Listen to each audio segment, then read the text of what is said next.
Hi friends, my name is host Eric, and today we're going to be discussing my wild delusions. For example, here's an example of a wild delusion of mine. I seem to actually believe that someday I'm going to be like super famous for some important thing. Could be any number of things, I suppose. The important part is that someday I'm going to be super famous. Now, the thing is this. It's important to remember this. Why do I have this delusion?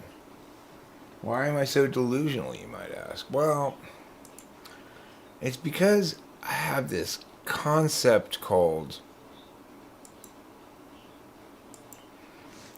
I guess, deservedness or something that I can't really justify, but it seems like it should matter. Like, if Jordan Peterson's famous, I should definitely be way more famous than him. He's terrible. I mean, he's not terrible, but you know what I'm saying. Fucking if Sam Harris is famous, I should definitely be way more famous than he is. Plus, I've got some pretty good music going on, too. Maybe I could be famous for music someday. That would be exciting. Hi, Moxie. You've got a lot of moxie showing up here, mister. Oh, wait, that's spelled differently. Never mind. It's all about the spelling. Remember that. In life, everything is about spelling and prepositions. And whether or not you can learn to love. Anyway, some of my delusions. Someday I'm going to be famouser than Jordan Peterson for intellectually stuff, you know.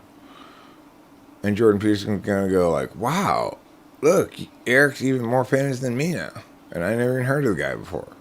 So he's going to say about me. I say, I told you, dude. I said I was going to be famouser than you someday. I said I was going to believe it until it was disproved, which can only be disproved by death. I'm also going to be famouser than Celine Dion for music. That's my goal. Famouser than Celine Dion. How much famouser do I have to get from now to be famouser than Celine Dion? A lot. I've got a long way to go. Miles and miles and miles. I've got thousands of miles to go before I'm famouser than Celine Dion for music. Let's say I wanted to be famouser than Bill Clinton for a politician. Well, I believe I will be president someday too. I know, it's a wild delusion, I'm sure you think. But I don't think so. I think it's true. I think it is true. And I'm just surprised that it's not already happened. It's like, what is taking reality so long? Why do you think being famous is better than being not famous, and why? I don't think being famous is better. I think I want to be famous. I want to be as famous as possible. It might not be better. It's not better or worse. It's just what I want. Yeah. And also, I think it's what I deserve. Now, that's the tricky part, right? Because if you really deserved it, you'd already be famous, presumably. But, you know, I choose to parse the word deserve a little differently than that.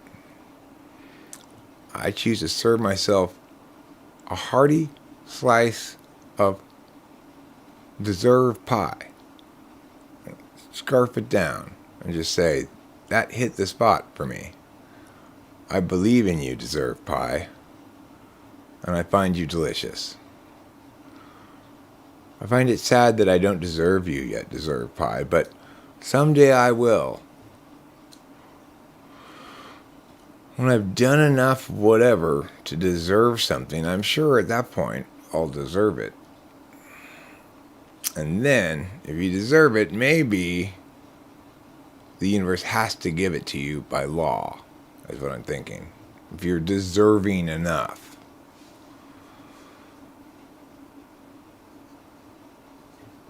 Well, more or less. I mean, it's fair to say that I guess I've gotten what I've deserved. Like, with this channel, I've done so much work that I sort of couldn't help but accumulate 7,000 subs, but I didn't do work that was audience focused enough to get more famous than that. So I didn't deserve it, right? But now that I'm making a lot of little cat videos, I maybe deserve it, right? Because who doesn't love little cat videos? The top playlist on my front page now is called Kitty Songs. And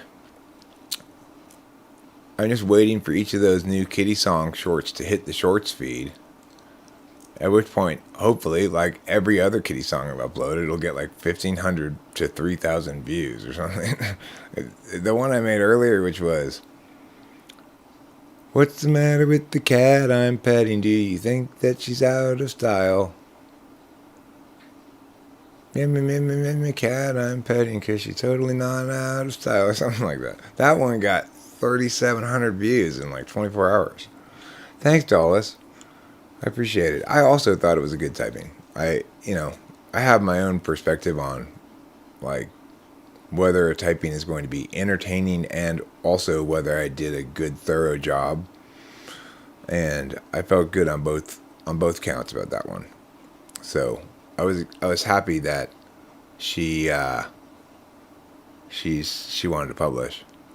I just had to crop out Octavia Silva from the video. That's why it's so like just her head, because Octavia Silva was in it, but she didn't want it to be in it if it was going to be published, So I used a little something called the crop feature, which is available in Windows Movie Maker 10 or Windows Movie Maker Pro, which is only $10, by the way. It's a cheap app, but it does a lot of things. You can crop. You could also put I offered Octavia Silva, you could put a blurry circle over somebody's face. Or that it has that function. So I thought that's kind of nice. So I've never used it, but if I needed to, I could do that. I could put a blurry circle over someone's face.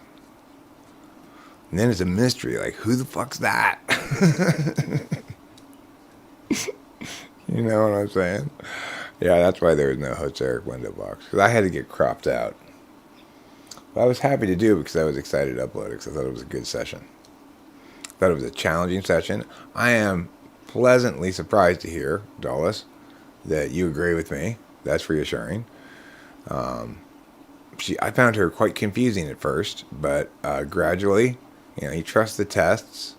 They peel back certain possibilities away from the kernel of truth, and eventually revealed to you is that yellow and white part that pops when submerged in hot oil, namely the kernel. Oh no, I'm not talking about KFC's The Kernel. I'm talking about the centralmost core element of a thing.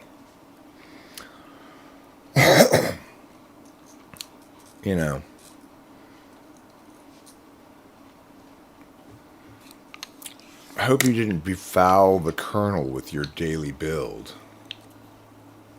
Is what I tend to think.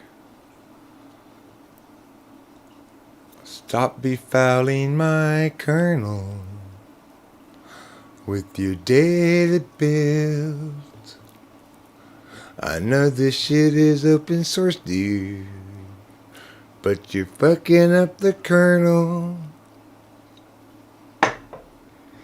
That's a song that is part of a musical I'm writing about regarding a group of neck-bearded individuals who are constantly getting in arguments while trying to contemporaneously, but not collectively, work together on open source code. I think that's, you got a lot of wheels there, a lot of ground to cover there as a musical. Musical theater has long needed this play. Neckbeards work pseudo collaboratively from remote locations, but mostly argue and snipe at each other, undoing what the other one did, replacing it with something they consider better. Of course, there's this sort of holy aura around the kernel of the source code, right? Until one day, one of the neckbeards messes with the kernel. And oh my god.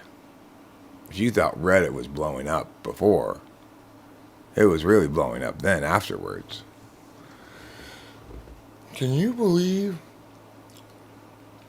this guy who calls himself a professional in the IT field put this line of code into this kernel of this source code for this open source project in this context? Can you believe it?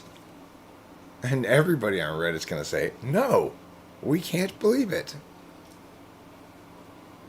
I have typed my kitty. I will type other people's pets too. The problem I have is sometimes they're a little shy when I try to test their TI or their NE. I say, how many synonyms can you think of for, I don't know, something that covers a tree? I'll get one. Bark! And then, okay, well, what's a name for something that covers a house? Woof! Now, that's a roof, but okay. That's about all the NE I can get out of dogs. Cats are even worse. It's like, meow. Are you flirting with me? Meow. That's what I always end up saying to cats that I type. Hey, I'm taken. You stop flirting with me. Anyway, I've got lots of important and true wild delusions that I think are necessary to cover this morning. We're doing coverage of undercovered topics such as Eric's wild delusions that someday Eric's going to be famouser than Jordan Peterson. Moxie asked me, do you think being famous is better than not being famous? I definitely do. For me. Not for you, though. You need to say not famous so that I can be more famous by comparison. Okay? You need to get less famous, probably. Everybody, I don't necessarily need to get more famous as long as everybody else gets hugely less famous so that I'm the most famous. Even if it's not really that famous, as long as it's number one, then it's okay. I would like to be the most famous Civil War general. But that's impossible. I'm never going to travel back in time and become a Civil War general, so I'll never have the opportunity to be great at it, so I'll never be known in history as a great Civil War general. And that's something that bothers me every day. Something that makes me sob every single day. I just think, God, how could life have denied me this possibility? Naturally, I then throw a fit. I then kick and scream. I knock things over. I break glass. Oh yeah, well, I started with that doll. It's one of my wild delusions that, yes, I am going to be president at some point. You might call it a wild delusion. You might call it poppycock or hogwash. You might call it pipe dream. But I call it the God's honest truth. Prophecy. Prophecy of the future. Certain to happen. As certain as the moon in the sky at night. That's how I see it. Well, yeah, in the current functioning model of talking with famous people, you are a famous person. I'm Moxie by virtue of being participating in the channel. That makes you a famous person. But I actually, to be perfectly honest, I don't want to just be famous. I want to be a well-known celebrity. And, if you're a celebrity, first of all, I want to point something out. Celebrities, if you think about their name, what must they do all the time? They get celebrated. Whenever a celebrity shows up, it's celebration time. Well, I want to be the bringer of celebration in that fashion. That's why I want to be a well-known celebrity. I want them to talk about me in People magazine and Us Weekly as well. Then you're famous, okay? If they talk about you in People magazine and Us Weekly, then you're really a celebrity. Then you're really worth celebrating. Or you're really celibate. Sometimes it's hard to tell which. I'm not sure which word is the source word accounts for the etymology of celebrity. You're 2 hours and 20 minutes away from the new year. Liar. The new year's not for another 12 hours.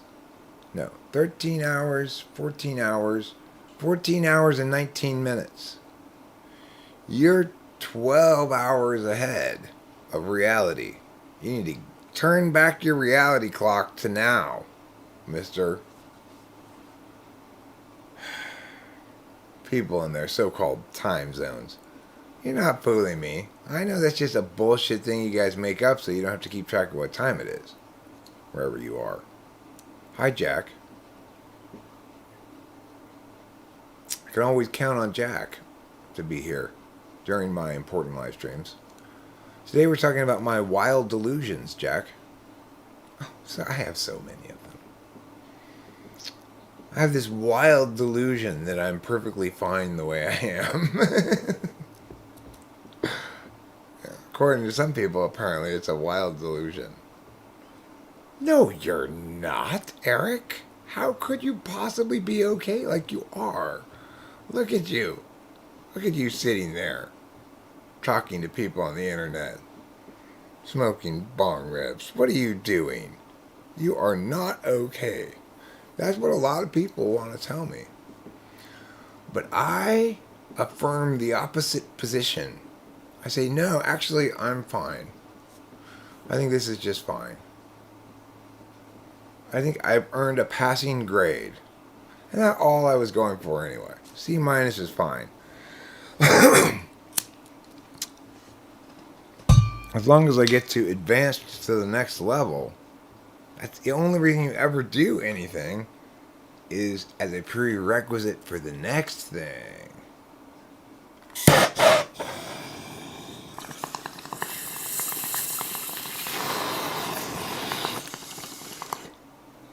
It's the only good reason to do anything. That's right. I gotta say, the paparazzi will be very happy when I'm super famous. You know why? Because I'm not gonna run away from them. I want them to follow me around. I want them to take pictures of me and ask me questions and stuff. I'd be happy to answer their questions.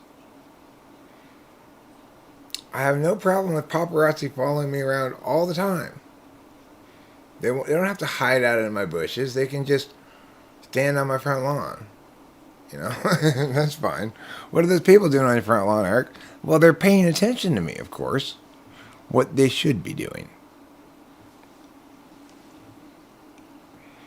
Now, granted, they can't go inside of my house because I might be making the rectual intercourse at Rachel, in which case that's a privacy thing that involves our privacies, which is to say the loinal regions and Rachel's chestal regions, of course, all of which qualify as privacies that are not for public consumption. But besides the inside of my house, and mostly for that and for pooping and peeing and bathing, but otherwise they could come in the house too. They'd be fine. But probably Rachel wouldn't appreciate that. I could just hang out in the kitchen, wait for me to do something interesting and take pictures of it. That would be fine with me. Well, I tell you where being tall really helps out, Dulles.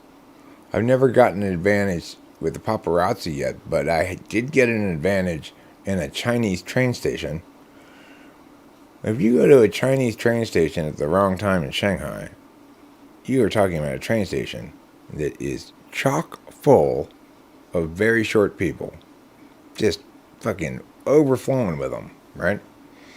And if you were as short as all of those people, all you'd see was just a bunch of back of heads. You know, you see just backs of heads everywhere.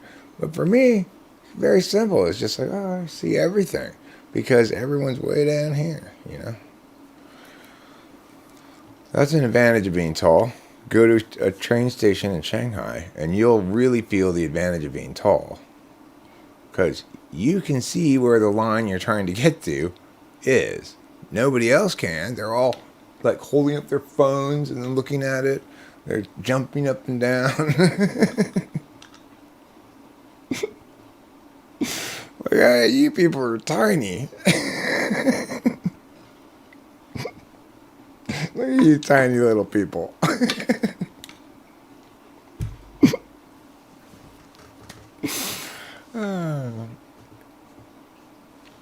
No, I'm 6'4", so I'm not used to seeing people who are taller than me very often. Occasionally I do, and it annoys me when I see a man who's as tall or taller than me.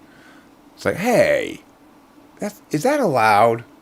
There's somebody, I'm supposed to be able to see over everybody. What are you doing?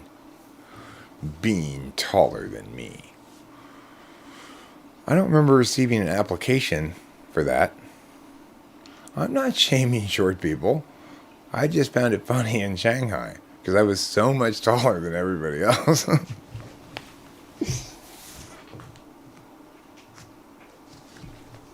you know, it's one of those countries to begin with where they have like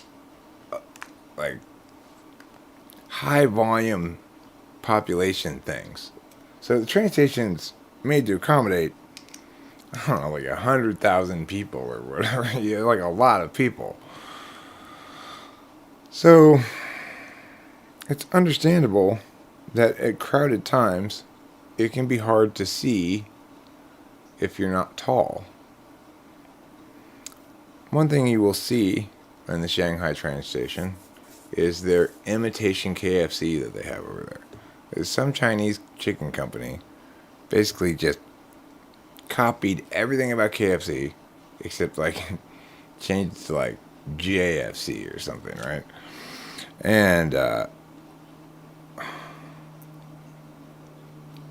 made me go, God, how fucking lame. You know, it's just, can you really not come up with any ideas of your own? You have to just copy KFC right down to the everything, the color scheme, the meow. It's like, come on, that's so lame. Come up with your own idea.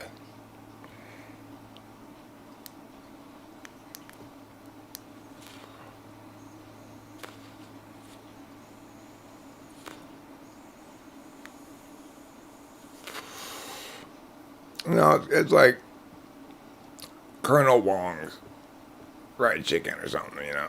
I decided to hit this for some reason. It's been a while since I hit it, so. Been since, you know, I haven't hit it all today.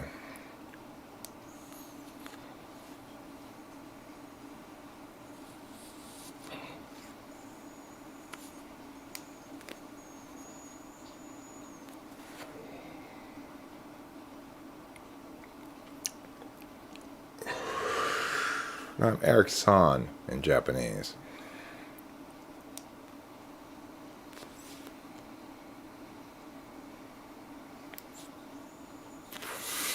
I mean, sure, you might want to call me Eric Sama. I wouldn't begrudge you that.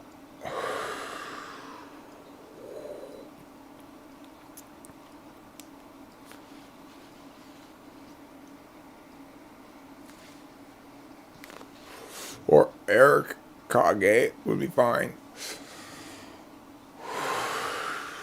Or Eric Jun. Eric Kun. Like a little Eric, you know.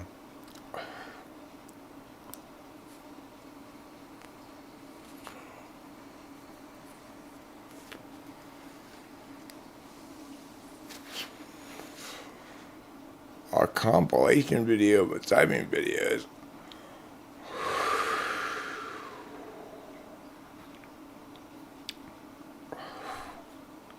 Like, you mean, so one question, like a bunch of different people ask the same question, like that kind of compilation? Ooh. Oh, I forgot about that. This is that thing, and it does those things to you.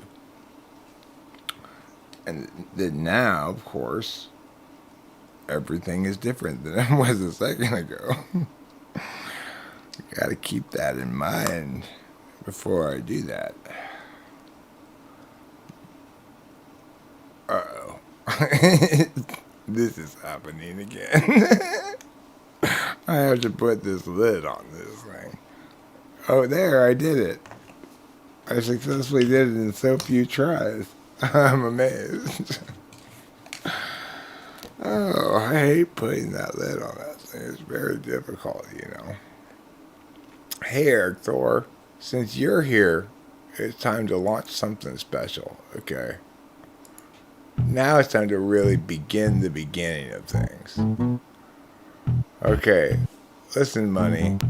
Right now, what you need to do is understand when the music is telling you that it's obviously the beginning of things. Okay? It's not the middle. It's totally far from the end. This is the beginning of things. This is the beginning of things. Things are about to begin. This is the beginning of things. Things are about to begin. You thought this was the middle, but you were totally wrong. No, this is the beginning of things, sir. And it is far from wrong. The end is way over there. And the middle's quite some ways. The future past the end is unbelievably far from where I am today. 'Cause this is the beginning of things. You mistook it for the middle, but this is the beginning of things. And you mistook it for the middle. You said, Eric, wait, this is the end. I corrected you then.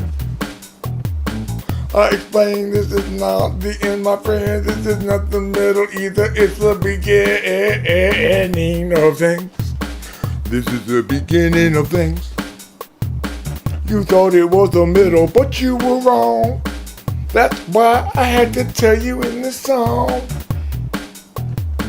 You thought you were correct about when it was, but you were incorrect about that, 'cause it's not the end or the middle, it's beginning, 'cause this is the beginning of things. This is how things begin. You thought it was the middle or the end back then when I was correcting you. And why? Because this is the beginning of things. It's not the middle or the end.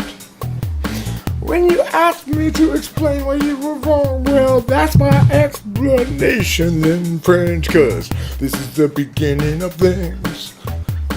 It's not the middle or the end. When you want to explain to you why you got it wrong, that's why, exactly why, my friend, because this is the beginning of things. It's not the middle or the end. This is beginning, not far away from there, which would be the end and then, but no, this is beginning. Can't you tell? It's not the middle. The middle's like hell. It's not the end. That's so far from now. It's the beginning. This is the beginning of things. This is how things begin. It's the beginning of things. This is not the end. It's the beginning of things. Very far from the end. Maybe I've been so long, my friend, cause it's not the end, it's the beginning of things. Is that clear to you yet? I have to ask. Do you understand? Are you standing properly? Perhaps you've got the wrong preposition, like above or beneath, when you should understand everything, and then you'd be fine, Stan. I mean, it would ring true with reality because you would understand finally the thing that I'm trying to tell you, which is a preposition-related matter. You've got the wrong preposition with stand. You've got to understand. Don't try to upper stand or lower stand, above stand, beneath stand, between stand, through stand. You've got to understand. Please won't you understand? Why, dear Lord, will you not understand? Because you got the wrong preposition, my friend. Mail you when I come to my what? Are you saying I've got wild delusions? You saying I've got wild delusions? Are you saying I got wild delusions? Well, I'm telling you, that's an illusion. I don't have any wild delusions. All my delusions are perfectly tame. I don't have any wild delusions. Oh, you think that it's an illusion? Instead, I've got regular delusions. They're perfectly tame. Whew, that's tiring. That's tiring. There you go, Eric Thor. It's not the beginning no more.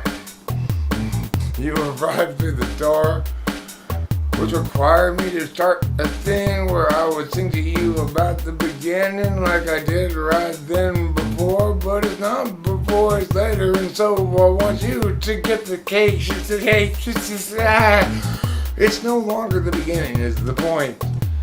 It's no longer the beginning. So, we're gonna stop the song now, okay? I did it by itself. It did it by itself. How cool is that? It totally did it by itself. There, I stopped it. That time it didn't do it by itself. If time is money, then I am so fucking rich. So I got a massive pile of time right here. I'm just fucking gnawing on it. Yeah. I'm not even gonna spend it. I'm gonna keep it to eat. Yes, time is money. Except I'm not gonna spend it, I'm just gonna keep it to eat it. That's the difference between time being money and regular money. Oh, I'm tired. That was super tiring. So much breathing. So much like having to breathe a certain way, you know? When you're singing something, you have to breathe a certain way. It's like singing makes itself your breathing boss. That's true. And something you should remember.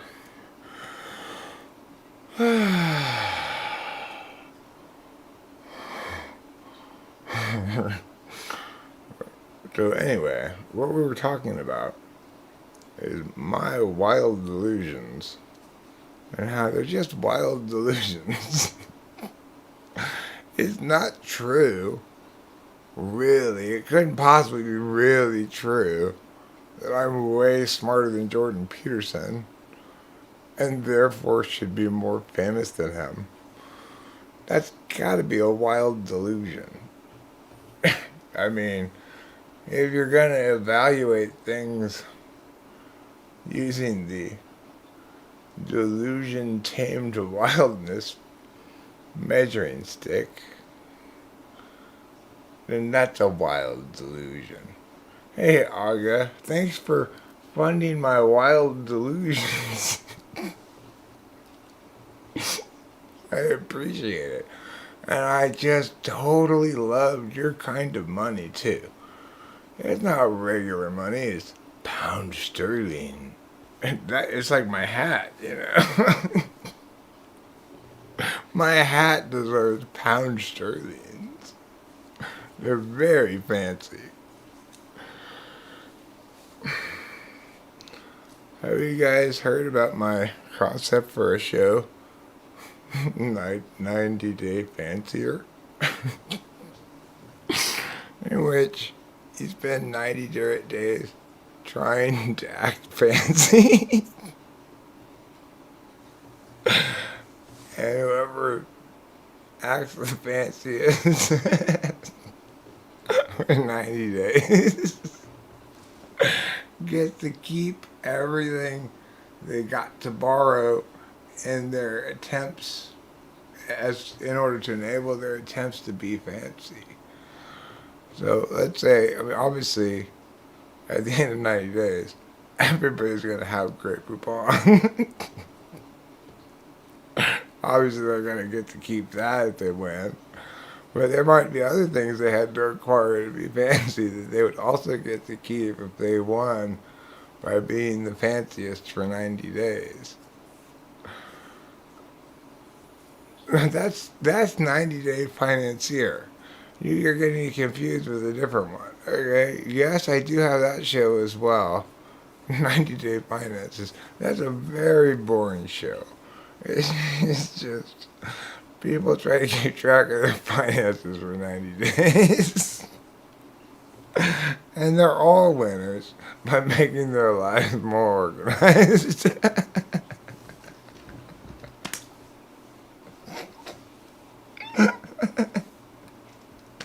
That's so much better than 90 Day Fiancé. You know?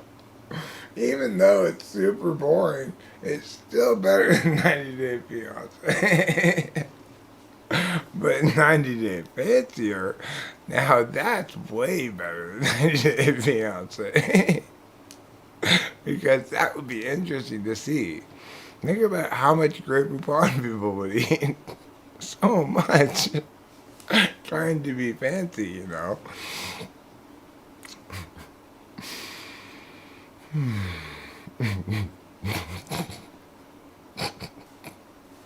Life's so funny, isn't it? Everything's funny all the time. I always wanted to say the same thing I wanted him to, which is, I like being stupid. It's great. It's so wonderful. I wish I were stupid all the time. It's so much nicer than caring about the stuff you people are saying over there. You know, if you're smart, you gotta read what people are saying and think about it and stuff. But if you're stupid, you just go, hey, 90 Day Fiancés, what is that?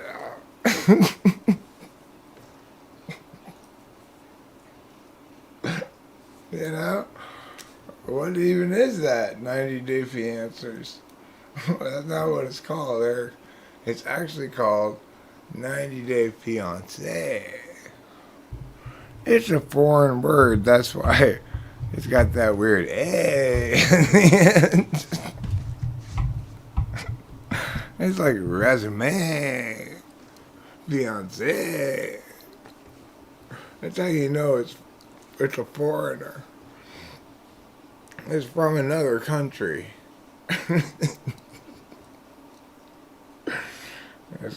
Things from other countries, at the end, they always go, hey!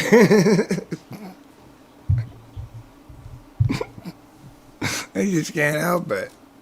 It's like they are announcing, I'm from another country.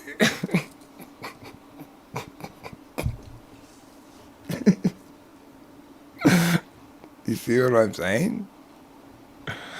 In other words, do you understand? In other words, that, right? A real $20 million, $50 trillion question.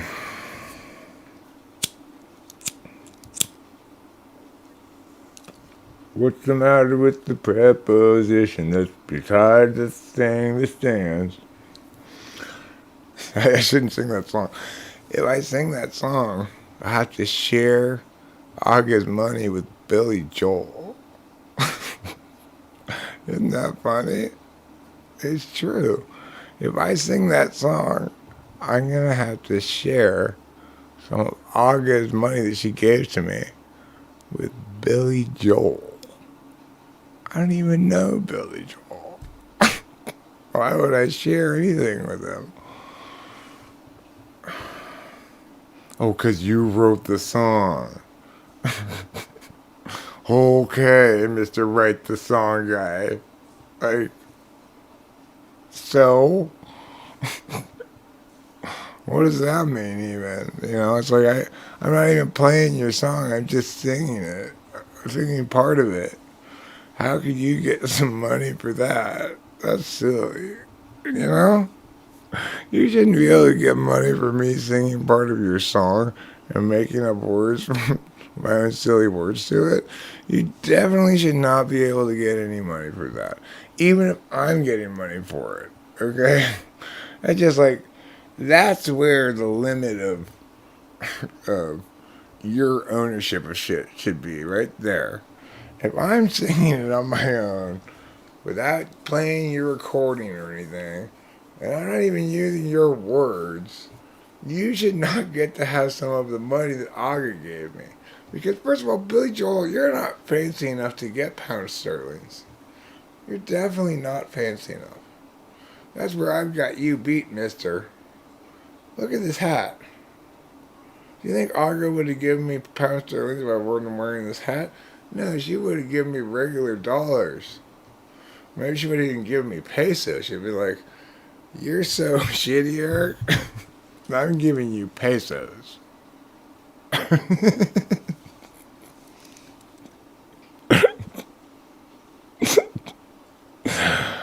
So true. Oh my God, the truth that comes out of my mouth is so true. That's the thing to remember. Ask anybody. What do you want to get? Do you want to get $100 in pound sterling? Do you want to get $100 in regular dollars? Or do you want to get $100 in pesos? Everyone will tell you, fuck the pesos. I don't want anything to do with those crappy things. Every rational person will tell you that. You know. Fungibility my ass is what I say in regards to the claim that it's fungible. I'm like, fungible? Are you just making up words now? Like it bungee jumps or something? No, it doesn't bungee jump. And that's why it's shitty. The end. I'm taking my hat off, sir. That should tell you we are done. We are done on this topic. I've said my piece, you've learned what you needed to learn, and we are done.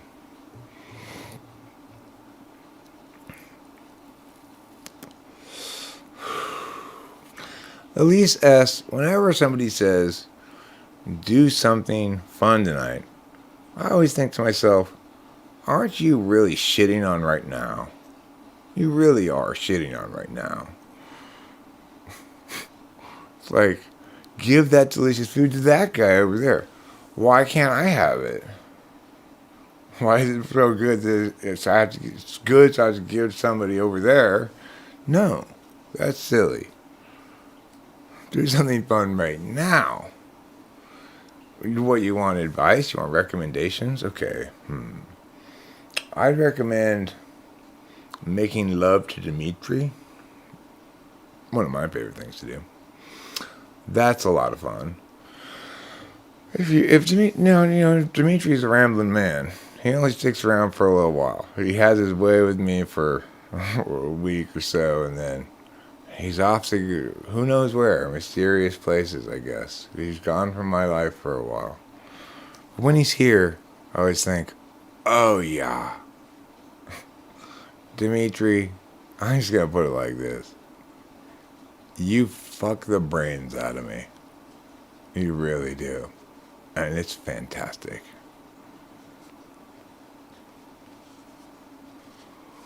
Well, he's a rambling man. He doesn't stick around to be your long-term partner or anything. Although he does seem to have some long-term-ish effects. He sort of makes me want to change the way I talk sometimes. Because I think it's funny to talk all Dimitri'd out, which is very slow in California. Like, you've got to understand. Like that, very slow talking. I guess it just goes with not being very smart. It's hard to talk fast. It's not really hard for me to talk fast. It just seems like yada yada. It's not for me. I'm lazy.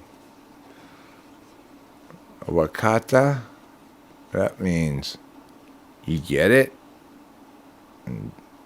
And Asia talk, you get it? Wakata. You know what I said? I said the wrong word the other day. I meant to be talking about kaijus, and I said kaizu, or vice versa. And now I can't remember which was right and which was wrong. You need weed right now? Oh, you're not in LA. I keep thinking you're in LA. I keep saying, let's meet someplace. I'll hook you up, whatever. But you're not in LA. You're in Phoenix. Phoenix is the city that your autocorrect is most likely to correct to penis. So it's quite possible you tell somebody that you're going to penis. If you don't, if you're just on voice to text, might very well say that. That's one of the disadvantages of living in Phoenix. Is that voice to text often corrects your city name to penis. So, oh my God, Phoenix was amazing. Can really, Phoenix is amazing. Oh my God, Phoenix is amazing. You send this text to your mom when you get to Phoenix to tell her how a great time you're having. And the text she receives is, oh my God, penis is amazing. Well, you can understand how that would not be desirable particularly. But if you live in Phoenix, you take that risk every day of your life. It's just a risk you got to take to live in Phoenix. Not to mention the constant death and rebirth cycle it's an ontological strain. I wouldn't call it traumatic exactly. But it's like, will you choose a state of being already? Are you dead? Are you alive? Are you on fire? Come on now, bird. You're worse than the people who say that emus and ostriches can't fly. You're doing it wrong. You're being a bird wrong, Phoenix. That's not how to be a bird. Birds don't catch on fire. You're doing it wrong. Everybody should know that, Oh my God, I am loving Phoenix so goddamn much right now. I'm just slurping up everything Phoenix has to offer.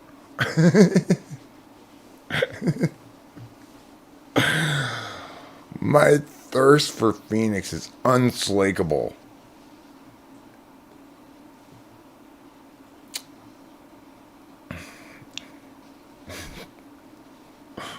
Is it even possible for me to get my fill of Phoenix?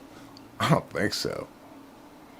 Even if there were 10,000 Phoenixes shoving themselves in my face at every moment, I still wouldn't get enough Phoenix. That's the sort of text people normally do send, of course. So if it gets autocorrected to penis, you're in big trouble. Big trouble. I would say, especially if you're sending it to grandma, Unless she's one of those kind of grandmas, like my grandma. Like, dear Lord, woman, will you please not leave your anal beads on the table? That kind of grandma. I think you know what we're talking about, right? Woo-wee. That woman could fit a lot of things in a lot of holes.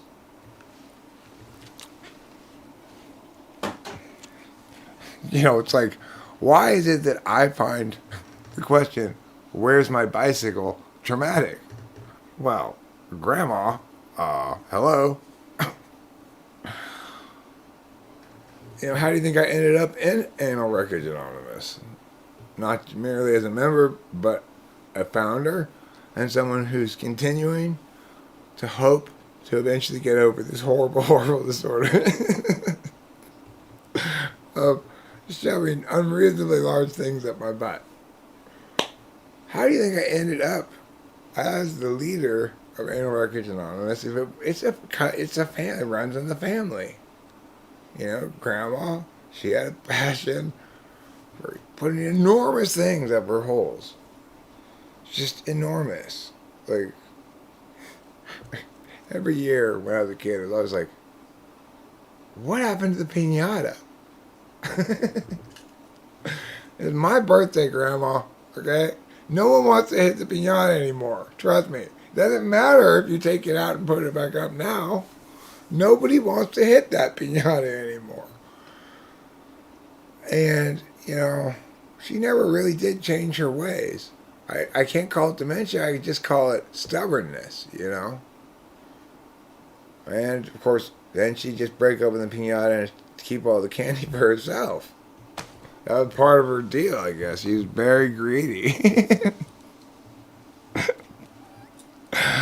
Eric doesn't drink alcohol, Christopher Caesar. Everybody knows that. The only thing Eric gets drunk on is a little something called life. Okay? Yeah, I get drunk on life. Yeah, I get high on life, on living, on being healthy, on eating well, on taking good care of myself, on keeping in mind my goals, my strategies, my plans, making sure I'm taking care of myself, my family, and those other friends that maybe are having trouble managing for themselves too. I need to be, because I am capable, I know I need to be that guy who just really keeps his mind on the prize, It's like, I know what my goals are. I know how I have to constantly be not on drugs in order to achieve those goals. And therefore, I'm constantly not on drugs. And so when I appear to be, obviously, ergo, I must be high on goals or life, one of the two. In this instance, it's a combination of both. I'm getting high off a life of goals. It's just like, okay, yes, well-defined task. Oh, yeah. Let me do the various steps of you. First, I'm going to do this step that I already know why I got to do that one first. Yeah. Next, after that, it took a surprise. That first step took a surprisingly long time. I really didn't expect it to take that long, but whatever. Now I'm going to get into that juicy second step. Oh, yeah. This is also taking a really long time for some reason. But that's cool. I'm getting high up a life of goals. A goal life, I call it. Now I'm going to go into that third step. Strangely, it too seems to be taking a lot longer than I anticipated. And it's actually proving to be substantially less fun than even the total lack of fun I anticipated. I'm going to change I've changed my mind. I'm not going to do this way anymore. I don't like this goal life after all, I've decided. And the main reason is because all the steps you have to take to achieve your goal take way longer than saying them does. That's the problem with goal orientation. We figured it out. We've figured it out. No, Eric doesn't get drunk. I am consistently like this all the time. Which is to say, at any given moment, there's a fairly high likelihood that I'm on some sort of drugs. Hopefully fun ones, hopefully lots of them. Unfortunately, that's not always the case. I don't have infinite supplies of drugs. As I discussed on this live stream the other day, one thing that is indeed very sad is that drugs do not replenish themselves. That while having drugs is great and doing drugs is great, the combination of those two things necessarily, inevitably, unavoidably means you're going to have to buy some more drugs. And that's the part that I don't really like, because I'm so lazy that sometimes, even if I could buy drugs, if it's a hassle, I won't really go out of my way to do it, even though I would really like to have them. But that's a long drive is enough to stop me, which is why I don't really end up with all the drugs I would like to have most of the time. But that's probably good. It's probably good. You don't want to be Hunter S. Thompson. Hunter S. Thompson just went too hardcore, right? Hunter S. Thompson never excluded alcohol from his regimen. And and also he got into cocaine. Alcohol and cocaine are bad things. You don't want to get into those drugs. Hard, anyway. For people who have no problem with alcohol, then fine. Pretty much everybody either has no problem with cocaine or loves the shit out of it. I don't like it, so I don't have any problem with it, But, the bottom line is Hunter Thompson went too hardcore. He was too empowered to be, he was just too empowered too young, right?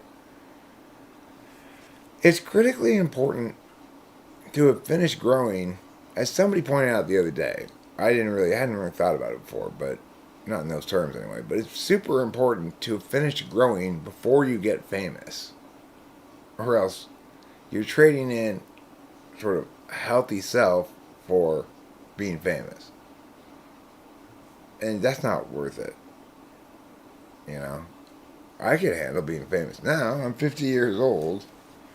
I get how ridiculous everything is, and how funny things are, and I also get that it's whatever singular metric you want to apply, and if you apply it fairly to person and me, it's always going to be possible to come up with comparisons where I go, well, why the hell am I not famous if that moron's famous, It's very easy to come up with situations like that, right? But the answer is because it's never a single metric. It's always a holistic thing. It's always NI, right? And, well, it's true that I'm a better Jordan Peterson than Jordan Peterson. It's not true that I accept it as a job. And that's a big deal. If you're going to be a better Jordan Peterson than Jordan Peterson, you better accept that that's your job. But I don't accept that anything's my job, and so I can't really claim to be a better anything than anybody. And yet, I continue to have these wild delusions that tell me, one of these days, everyone's going to go, hey, that Eric guy that we've been ignoring for so many years, it turns out we should listen to him. We decided we want to listen to him. That's the thing, though, right? It's nobody listens to what they think they should listen to.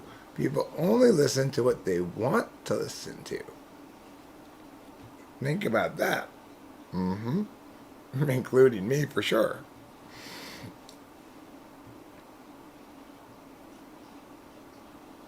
Well, thanks, Fly Guy. I actually don't care about... You're mistaking my desire to be famous and using benchmarks to describe what famous is for me feeling bad about myself for not being famous or feeling like I'm inferior to those people who are more famous. Neither of those things are true at all. I just want to be famous. I want to be super famous. I want to be the most famous person in the world. And basically, the reason is because I think I am the most deserving person in the sense that I won't say stupid shit, you know? When I'm a super famous celebrity, I promise I won't say stupid shit. I still won't say stupid shit, even when I'm a super famous celebrity. I don't say stupid shit now. I still won't say stupid shit, even when I'm a super famous celebrity. I can't think of any other super famous celebrities who can say that. So, obviously, I'm more deserving of being a super famous celebrity than they are by my metric of not saying stupid shit equals deserving to be famous. Now, of course, if that were really the metric by which people learned whether or not they should be famous, then mute people would be the most famous people. Because they don't ever say anything. But they're not the most famous people. So, we have falsified that works as a universal metric. I won't say stupid shit when I'm super famous celebrity. I'll still say just as smart shit as I do now. Now, I'll say plenty of dumb things. Like, when I'm on Dimitri, I say all kinds of dumb things that are funny, though, you know? Like, I don't know how to do this. Like that kind of shit. I'll always be dumb, but I'll never be stupid. Okay? Big difference. Okay? Half of Eric is always a complete moron in terms of dumbness, but none of Eric is stupid. What's the difference between stupid and dumb things? Dumb is fun, stupid is harmful. That's the difference. Being dumb is fun because it doesn't matter because you're not saying things about things that matter, right? Being stupid is being dumb about things that matter. Why do I think I'm not famous yet? Well, see, this is part of my wild delusion here.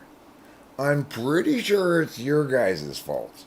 Not you guys specifically, because you're here, but everybody who's not here. And I'm going to just go ahead and lump you in with them as you people over there. I'm pretty sure it's you people's fault. I'm not sure what you're doing wrong, why you're not loving me as much as you should. But you're definitely doing it wrong. That's what I know. Yeah. Exactly. It's everybody's fault but mine. The reason I'm not more famous is because you aren't appreciating me correctly. You're choosing what you like wrong. You're liking the wrong thing. That's what it boils down to. How can we get through to these people who need to understand that they are liking the wrong thing? I've had about as much luck with this as I have with explaining to people that I'm in charge of everyone's bedtime. People, first of all, they pretend not to get the concept.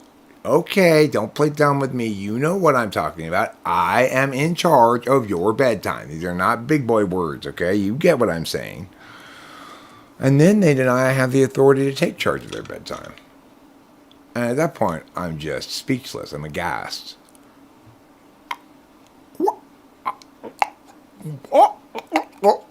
Like that.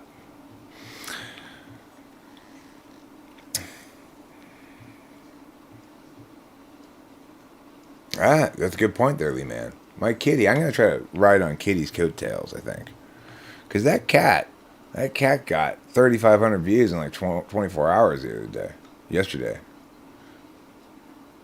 That's an attractive cat.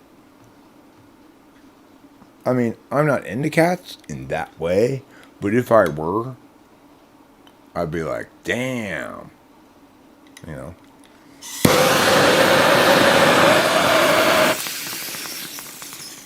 There's a reason we call her our kitty pageant winner. It's not just make believe. Even though she's never actually won a kitty pageant, the people have spoken. Okay? Those snobby no goods at the kitty pageants and their snobby judgy criterias. Well, the people have spoken. My cat is the true kitty pageant winner. You can take your Westminster Dog Show titles all you want, but that doesn't even apply to my cat. Wrong kind of animal.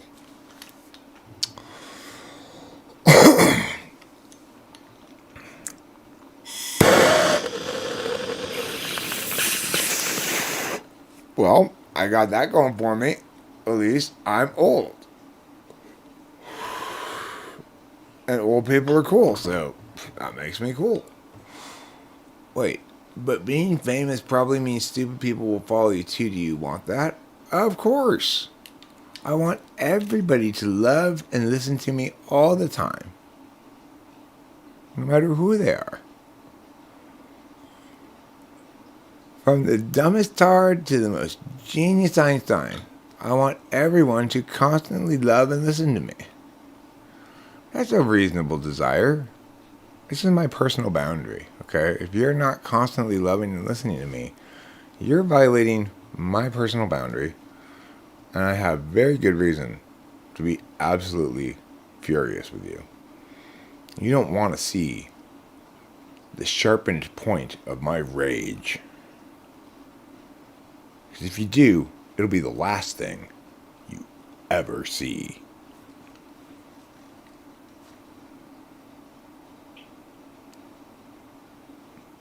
Assuming you lose your eyesight right there, anyway. Which you might. You might lose your eyesight at that very moment, in which case, it would definitely be the last thing you ever see. Hey! Thanks, Anexus Nibhob. I was hoping you'd stop by and share with us your thoughts about Vordadong. Oh, Legends Paul, are you sure that wasn't a legitimate person? I think that might have just been a new person who was confused. Yeah. As I like to say, I'm 50 years old when it's good to be old. And I'm whatever age I say I am when I don't want to be 50 years old. And regardless, fuck you. So that's what I have to say about it. You know, as I explained the other day, I'm not a child. I'm not immature. I'm a perfectly childish 50-year-old man. State of refinement. Not a deficit in maturity. Adultishness is dumb and not a good thing. Not in that regard, you know. Being mature, like not thinking poop jokes are funny and stuff. That's just people who've lost their soul to just SI drudgery, you know. But I've got to mow the lawn. I have no time for your poop jokes. Okay, dead soul, go mow your lawn. Be a dead soul. Don't appreciate my joke. Fine. I'll go laugh about it by myself over here. And who's really winning? Is it you who's mowing the lawn, or is it me who's over here laughing at my joke by myself? If I weren't so lonely and sad, I'd think it were me.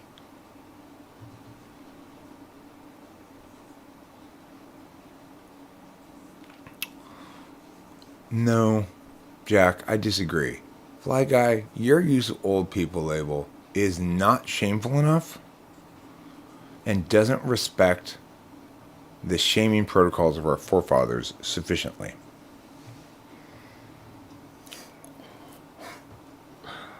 All good things score high on two vectors. One, they shame hard. Two, they respect the shaming protocols of our forebears. If you hit both those marks, you're golden. That's called the Holy Grail of actualized enlightenment. You will literally hear the universe orgasm when you reach that stage of development. When you get where I am right now, it's like all day, every day, the universe is kind of just like orgasming in my ears. And it's like, okay, I get it. You're really happy. But I'm just so sick of having cum in my ears, you know? It makes it hard for me to hear things. So don't think it's all roses being this enlightened. You got to put a lot of things up your butt. That's, I mean, you wouldn't believe the things that are up my butt right now. There's an entire, what are those things called that the Chinese people pull you along and you ride in them? What are those things called? There's one of those up my butt right now. But that's just for starters. There's a mule up my butt as well. In case I wanted to. Well, because I'm concerned that the Chinese guy up there may die, I still want something to pull that thing. What is it called again? What's that thing called that they pull around you in China? It's called a rickshaw. There you go. Anyway, I got a rickshaw up my butt. And I got a mule up my butt. And in case the Chinese guy up there suffocates. Then I still have something to pull the rickshaw. Now the mule suffocates too. Well, I'm figuring the Chinaman and the mule can kind of fight it out for air. And whichever one wins, probably the better rickshaw puller, you know? Makes sense. Makes sense. These are the sort of theological, epistemological, very logical, philosophically logical conversations that we have a lot during meetings of Anal Wreckage Anonymous. Hi, I'm Eric. And I'm an anal wrecker. Hi, Eric.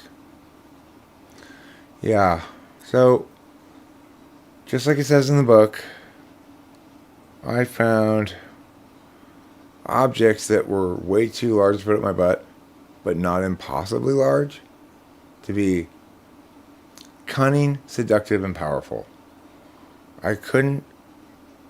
They were my master, I was not theirs. Every day I say, not today, Eric, not today. And then once again, there'd be a carton of eggs up my butt. I'd tell myself lies. I'd say, it's just a carton of eggs, just one carton of eggs. Well, soon it was 2 cartons of eggs. Soon it was 4 cartons of eggs. Then it was 4 chickens. Then it was 2 ducks, a goose, 3 chickens, and a pig. Before I knew it, I had a whole farm up my ass. When the farmer sued me for OSHA violations, I finally said, enough. I have got to admit I have a problem here. I admit I am powerless over sticking ridiculously large things up my butt. I am ready to admit that I have a problem and I want to change. And I'm going to turn my will and my butthole over to a power greater than myself. As is our practice here in Anal Wreckage Anonymous. Yeah, some people call us Anal Wreckers Anonymous because, I'm not going to lie, there's a lot of relapsing that happens in these meetings. A lot of anal wrecking does go on during the meetings, but that's part of the disease. That's part of the disease. Is that sometimes just like, yeah, shove that shit up my ass right now. And it just seems at the moment, it seems like doy, obviously, yes. And then later on, you think, God, that cactus is spiny. And you kind of regret it, you know.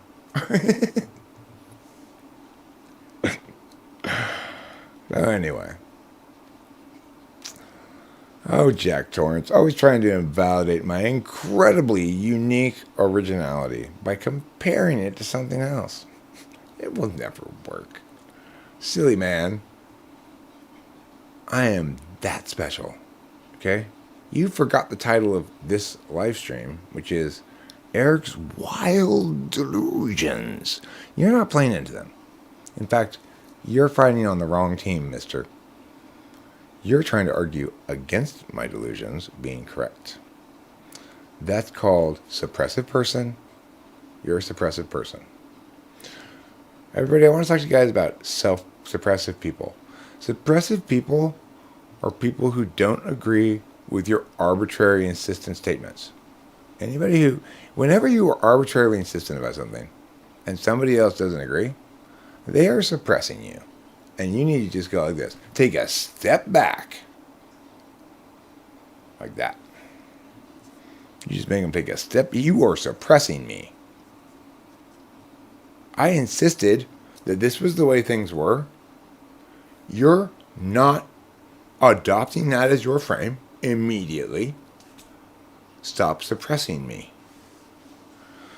Usually that can get them to adopt your frame immediately, as they should. But if that doesn't work, then you report them to the police. You say, there's a suppressive person who currently has heard my frame of reference. I've explained it to him. I've insisted that it's true. And he continues to not adopt it. If that's not a war crime or a crime against humanity or something, then make up a crime and arrest this fucker. I'm sure the police will see my side of it. I mean, it's pretty self-evident when talking to me that whoever it is I'm talking about really should be listening to me.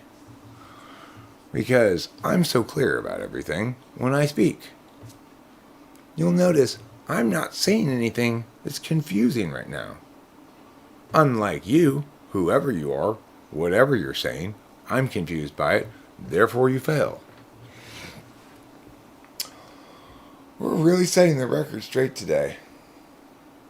I appreciate that. The nice thing about having a stream titled Eric's Wild Delusions is that it's a secret disguise for true statements that nevertheless sound crazy. Yep. I know.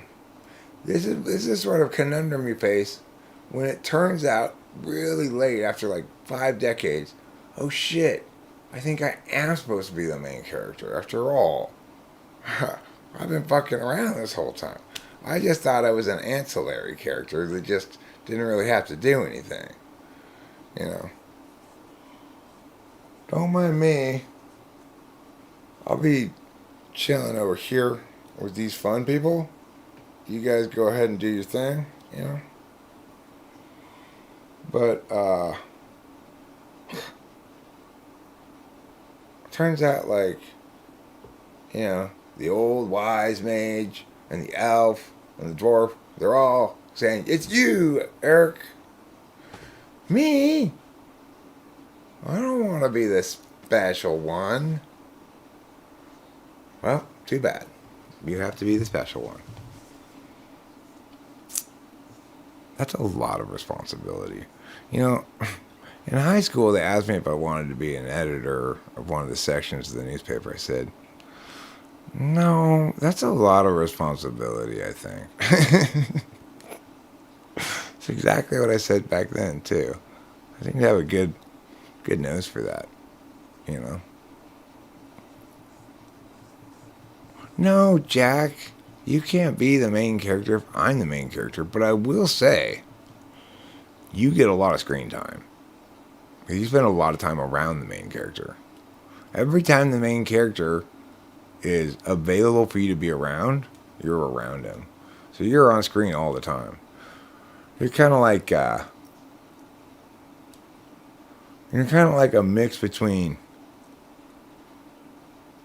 the setting, but including weather. Sometimes you're nice, sometimes you cause problems. Sometimes everybody gets wet. But regardless, it wouldn't really be a complete setting without weather. You know? And nobody wants an incomplete setting. Oh, I get it. Here's a ground. What about walls? What about sides? What about up? What about left? What about right? Not just one thing. We want all the different things.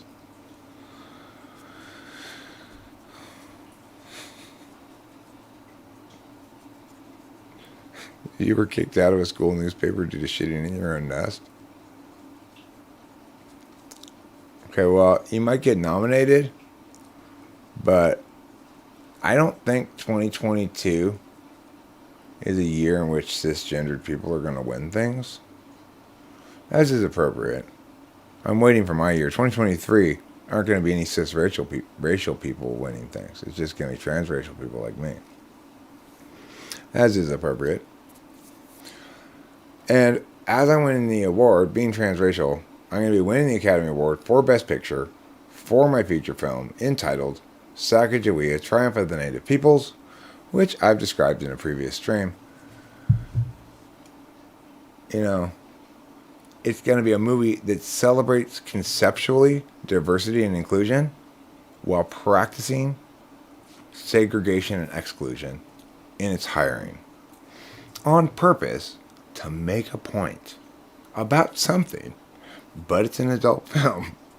So regardless of how you feel about the white girl who gets cast as Sacagawea and whether or not it was appropriate to cast her, she does spend the whole film getting fucked. So, I mean, you know, it's like, are your Apaches really going to be so angry they didn't get an actual Apache girl to take all those loads of cum? Probably not, but maybe. It depends on your Indian tribe, I guess. Some of the braves, as they call them, the braves of some of the tribes, apparently really celebrate, you know, the guzzling capacity of their women. Let's say, and those tribes they may say, "How? I present me squaw for you Bukaki." In which case, they would probably be offended, and understandably, that I cast a white girl as Sacagawea. But, you know, what I would say to them, I'd say, hey, you think you got problems? You're one race. Mine keeps changing, so fuck off. I don't want to even hear about your problems. You think you got problems? I'm halfway through the sentence, all of a sudden I'm black. And, I mean, nobody notices. Everybody treats me the same. I don't feel any different. But I can tell because I just have this sixth sense about my race and which race I am. And that it's constantly changing. Right now I'm Peruvian. Oops, now I'm Panamanian. I'm moving through South and Central America. But there's no predicting it. It's got a mind of its own. Like, I could stay Panamanian for days. I could suddenly jump to Cambodia in the next minute. You never know. The thing is, you braves who are complaining about my not casting one of your squaws as the squaw in this movie, well, you don't know shit about being disenfranchised or marginalized, okay? Here you are. Here's the margin. Here's me. You want to talk about marginalized? I'm not even allowed to touch the margin. That's how marginalized I am. I'm so marginalized that if I were butter, I'd be margarine, and then I wouldn't be allowed to exist. And that's true. And then they'd back down, you know. I'd say, listen, fuckers, I'm going to cast my own braves. I'm going to cast my own squaws. I'm going to make up my own peace pipe. I'm going to make up my own Indian traditions. Why? I've been all of your races and more. I've been all of your genders. I've been all of your ages, all of your religions. Now I'm Christian. But before that, I used to be trans-religious. I never knew. I wake up, some days I'd be Catholic, some days I'd be Jewish, some days I'd be Muslim. Yeah, I just never knew. But now I'm Christian. I decided to stay Christian because it's the one true religion, and all the other religions are bullshit. Yeah, I can objectively prove it with facts and objects and proofs. Lots and lots of stuff. Don't even try me. Don't even try to say your religion is just as true as mine, because it's one of the false religions. Okay? Are you serious? Do you believe in a false religion? Oh my God, you're going to go to hell for believing in a false religion. Did you not know about that part?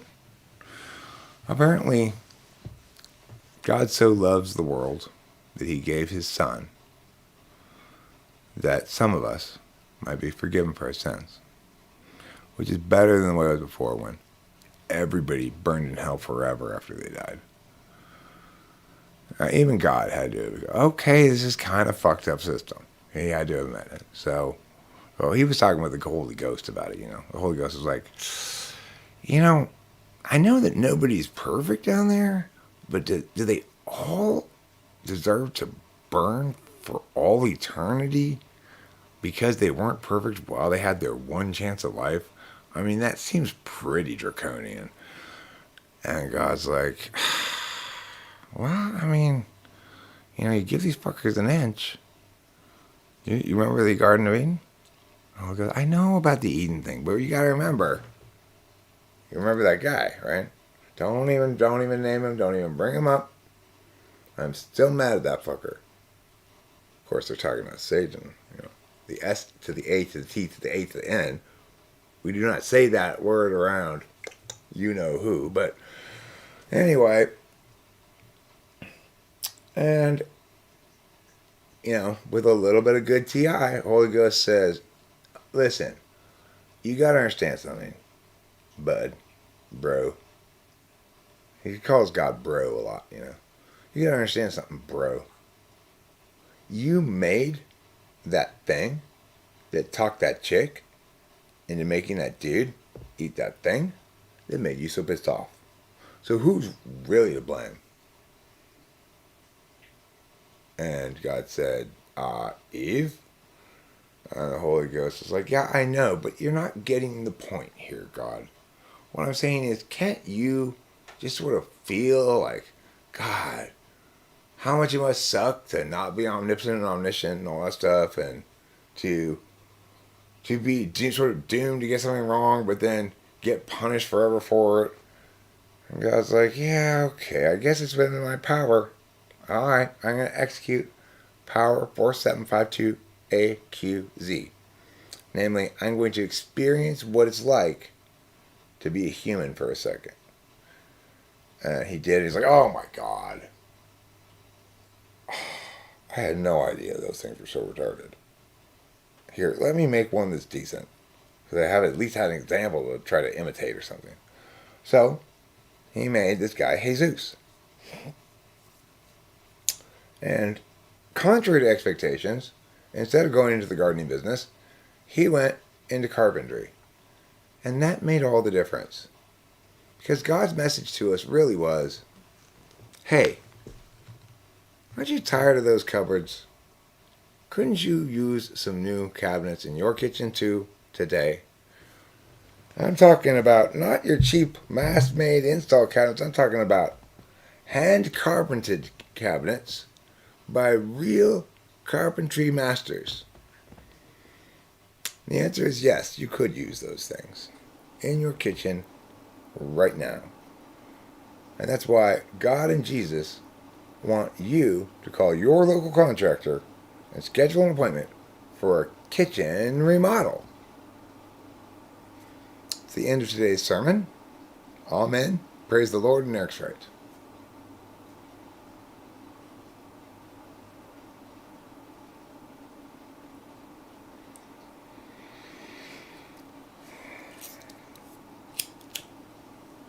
Well, I'm not vouching for anybody else's Christianity, okay? I'm the only one who's got Christianity actually correct. So trust, if you want to know what the Bible says, ask Eric what Christianity says, and it'll be more right than anything else anybody can tell you, whether it's cited from the Bible or not, okay? In other words, until I actually write it all out, unfortunately, only my oral tradition is the ultimate authority on Christianity. So it's not really even something I can I can point you to any reference materials about. You just have to ask me.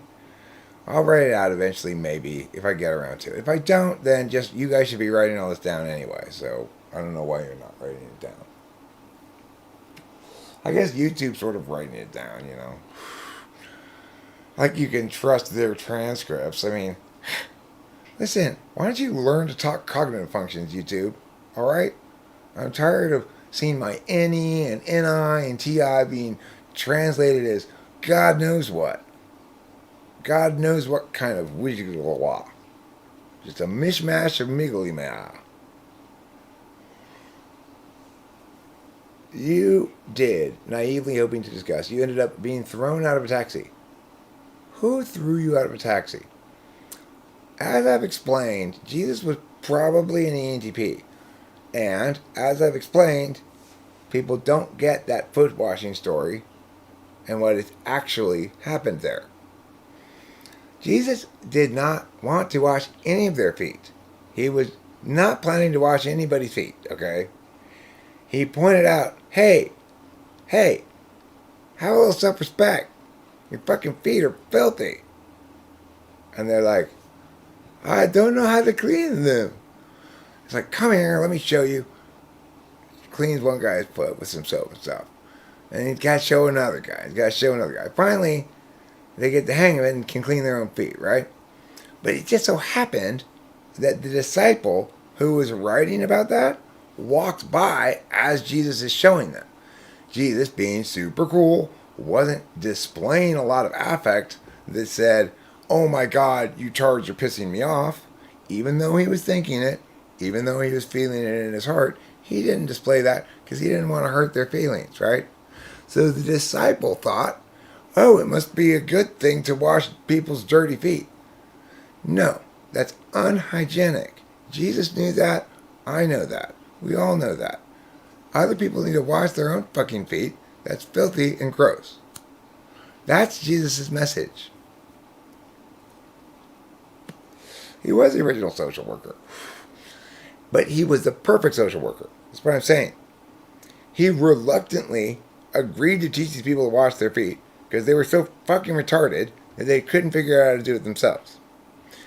But he did so because he understood he had an obligation as a decent person to share his foot washing knowledge with people who lacked it, especially since it's so easy to learn. So he did. Okay? But he didn't try to make a job out of doing shit like that. He said, that's it. No more foot washing for you. I showed you how to do it. You wash your own fucking feet. Same thing with the loaves and the wines and the breads and shit, right? Yes, he took one jug of wine and made it into a shit ton of wines, but they were a very small amount for everybody. Nobody got drunk. And the moral of that story is, you can split a bottle of wine into 1,000,000 parts. You're just going to have 1,000,000 unsatisfied drinkers. Okay? That's the moral of the story you're supposed to take away from that parable. And what about the loaves? Well, the loaves, he said, look, you can either have bread, or you can have fish, or you can have fish, or you can have bread, but you can't have both of them, okay? Wiggly wow, wiggly woo. He had one fish in one hand, one loaf of bread in the other hand. He's doing a magic trick, all right? All of a sudden, it looks like he's got two fish. Where'd the bread go? Now, two breads. Where'd the fish go? You know? Turns out he was got to surprise everybody. But behind him, he had brought a big-ass pile of breads and a big-ass pile of fish so that everybody could share. Because he was generous like that because he's an ENTP and he likes to feel like hey, I'm the generous one, so everybody can like me. He's like that. He's kind of soulless in some ways, but perfect too. Unlike me, I'm a failed ENTP. It's really hard being an ENTP, knowing Jesus was an ENTP, because it's like I could have maybe pulled it off if I had known from the start. Nobody explains to you from the start, well, you have to be perfect right from the start, because as soon as you mess up once, you've ruined your perfection streak. You can never get it back. It's like virginity. If they had explained it to me right at birth, then maybe I could have pulled it off.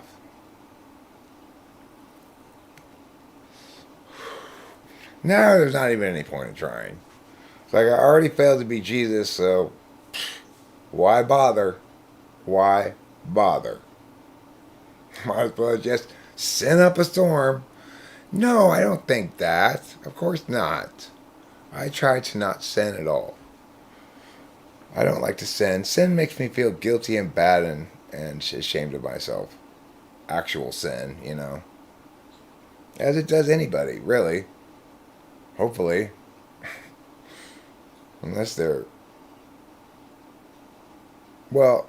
suffering from some wild delusions, in which case, who knows what's going on.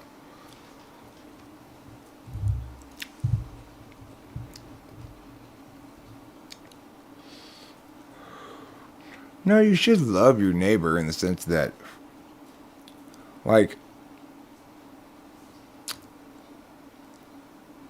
if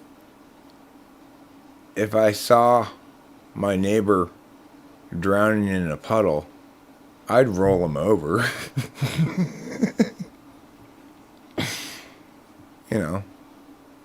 But if I love you mean that, then yes. I love the shit out of my neighbor. I would definitely roll him over if he were drowning in a puddle. I'd even pull him out of a swimming pool.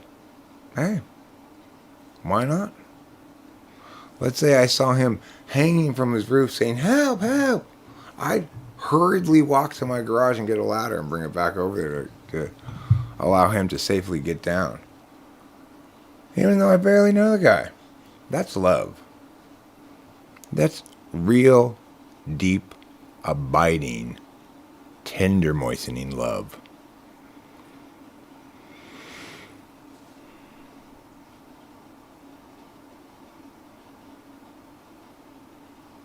No, I don't believe I'm the Son of God. I lament the fact that I had a chance to be perfect because I'm the same type as Jesus. And since Jesus was able to pull it off being an ENTP, that proves that it's possible for an ENTP to pull it off. None of the other types could even possibly pull it off. But in theory, an ENTP could. The problem is, I think God gave Jesus secret cheats at the beginning. I think Jesus, when he was born, those wise men didn't just bring frankincense, myrrh, and gold. I think they also brought insider information. So that Jesus already knew very young about all these weird, complicated rules you're supposed to follow and stuff. And he sort of, frankincense was actually a guy named Frank who got incensed every time Jesus even considered sinful things. And that kept him on the straight and narrow until he really habituated it. Being SI fourth means he did eventually learn to habituate the character he was playing until it became him. It's just, I wasn't blessed with frankincense to be incensed in a frank fashion at my own sinful transgressions in a way that precluded them from actually occurring. As Jesus enjoyed that privilege, he was able to attain a perfection that I, sadly, have already long since failed to attain and can never go back to recapture the opportunity to attain. Which is why I sob every morning when I get up and every night when I go to bed for at least 2 hours. I sob for my lost opportunity at perfection. My tears Tastes like deer's blood. Just slightly warmed, but not cooked. Need to be rewarmed because it's been out of the body for 30 minutes or so. You get it straight from the vein, it's still warm, but you got to catch it that golden moment before it clots, when you can heat it up and still drink it like a meaty broth. Gamey. Gamey like the flavor of the wilderness itself.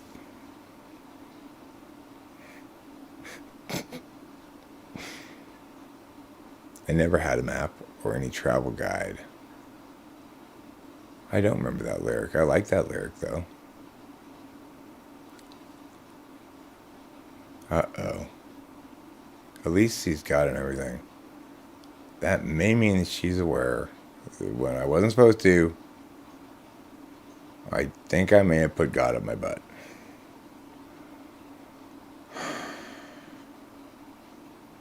But it might have been the Holy Ghost, which is fine because he can just go right through things. He's not really. If it was the Holy Ghost, then don't worry about it. He's used to me sticking him up my butt, and he just flies right out through me. Being a ghost. What's funny about the Holy Ghost is he looks just like a stereotypical ghost. He's got that long white thing. He's got a spooky woo thing going on, That's your excuse for not being Jesus?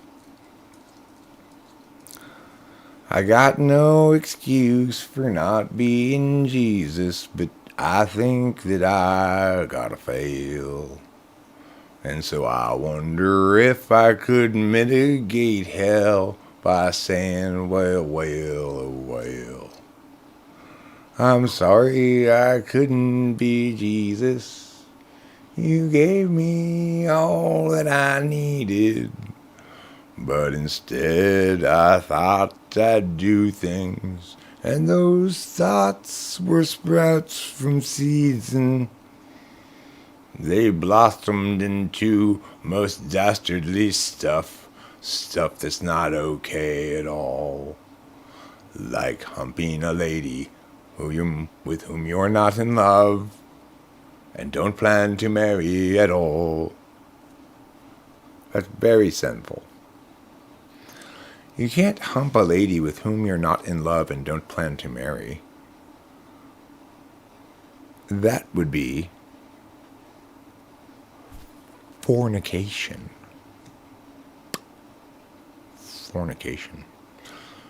And fornication, it is not a process by which things become forms, as you might think. It has nothing to do with ferns either, as I long believed. No, Aga, don't you start saying that shit to me. You are interfering with my wild delusions, okay? Look, Aga, I forgive you for interfering with my wild delusions, but I impress upon you. Go and sin no more. Okay? I am not going to wait until I am dead to get famous. I'm sorry. That's just not acceptable. I'm going to be a very well-known celebrity before I'm dead over my dead body. If they want to take my claim to being a well-known celebrity from me, they're going to have to pry it from my cold, dead hands.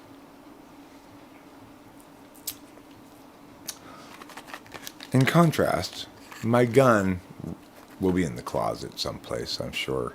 So they can easily get that if they'd like. But not my claim to an exercisable, on-demand, enforceable right to be a well-known celebrity.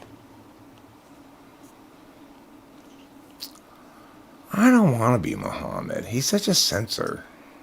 You know? Such a censor. How much of his time did he spend humping? Way too much. Like, okay. If you've got more than one wife, you've got way too much of your attention on humping. It's not that important, okay? You were wasting lots and lots of time. Because let me tell you, just having one chick and humping one chick and everything going smoothly, that's easy, right? But that's magical kind of like equilibrium thing. You don't want to mess that shit up. Even if you're not in a relationship with a chick, even humping one chick is super complicated. Takes lots of time and energy. You gotta, hey, how you doing? And all that kind of stuff, you know? So the last thing you want is to try to be juggling 2 chicks or 3 chicks or 4 chicks. Muhammad clearly spent too much time concerned about sex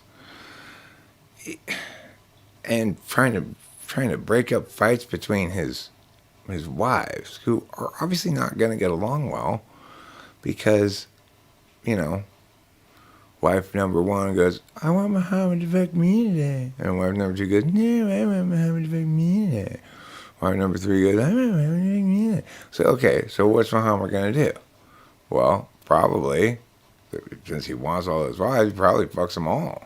But then how much time does he really have left in the day to do spiritual stuff? Not that much. That's why I think he made up most of that shit. He just made it up. Because it was like, you know, his 4th wife, he was like, oh yeah, I fucked the shit out of all you guys today. And she's like, you know, they're waiting for chapter 6 of the Quran. It's like, okay. Oh, let's see. Okay, Islam is peace, and peace is great. All is good, and sheep are great. No more than like 6 or 7 wives. If you do got to fight in a war, make sure it's against non-Muslim people, because we'd like us all to be on the same side. If they're not Muslims, fine, just whatever. They don't count the same. Okay, what else can I put here? Chicks should wear like, chicks should dress up like ghosts. Like, just like the whole sheet, the whole 9 yards, like the holes for the eyes, everything. Like it's Halloween every day for chicks. Alright, chapter 6 of the Quran is done. Where's my next wife? Bring her over here. What's your name again, sweetie? What was it? Yakaluka or something like that? Some sort of Middle Eastern name? Whatever, I don't care. You're a virgin, right? Oh, wait, no. I'm sorry. My bad, Luca. I fucked you yesterday. I remember, that was yesterday. Okay. Well, how about the back hole? You a virgin there? Because I'm feeling like breaking some new ground today, darling. Oh, Muhammad, you're so randy. That must explain why you have so many wives. It does explain it. There's no other explanation. As a man, I can tell you, I'm going to be honest. I am a man, I'm going to tell you for sure. The only possible reason anybody could possibly want more than one wife is because he's an absolute gash hound. He just wants to fuck as much as he possibly can. He's just like a full blast, like SE third, ENFJ, fucking, like, what's that guy's name? Harvey, no. That guy who killed himself. Epstein, that guy. You know. No, it's not haram. Not if Muhammad does it. It's haram for you, but it's not haram for Muhammad. Okay? Muhammad is Allah's prophet. Don't be telling Muhammad what to do. Alright? Like, are you going to go up to the fireman who's squirting water on a fire and tell him to stop squirting water on a fire? You're not a fireman. You don't know how to put out a fire. You don't tell him what to do. Same thing with Muhammad. Muhammad is his prophet. The his there refers to Allah. So you don't get to tell Muhammad what he can and cannot do. He's the prophet. He tells you what you can and cannot do. Okay? So get that through your head. He'll go back door if he feels like it. Alright? Sometimes he brings in some of his buddies.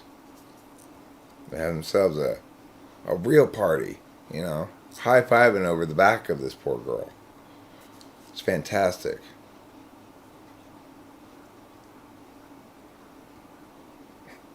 Yeah. You know what I like? I like girls who hate the patriarchy and hate Islamophobia. They're hilarious.